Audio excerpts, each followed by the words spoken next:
వారంలో మేష రాశి వారికి లాభస్థానంలో రాహు యోగిస్తున్నారు, తృతీయంలో కుజుడు యోగిస్తున్నారు, 4వ స్థానంలో గురువు యోగిస్తున్నారు, పంచమ స్థానంలో రవి బుధులు యోగిస్తున్నారు.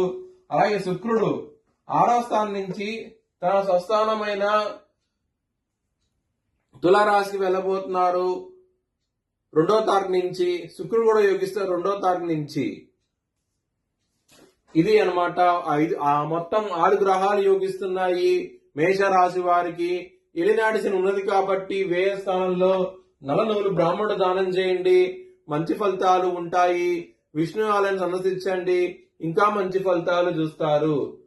మంగళవారం బుధవారం రోజు ముఖ్యమైన పనులు స్టార్ట్ చేస్తే ఖచ్చితంగా విజయం సాధిస్తారు. ఆదివారం రోజు ముఖ్యమైన పనులు స్టార్ట్ చేయకండి, ఇబ్బంది పడే అవకాశం అవుతే ఉంటది. మేష రాశి వారికి 2వ స్థానం మీద శని దృష్టి ఉన్నది.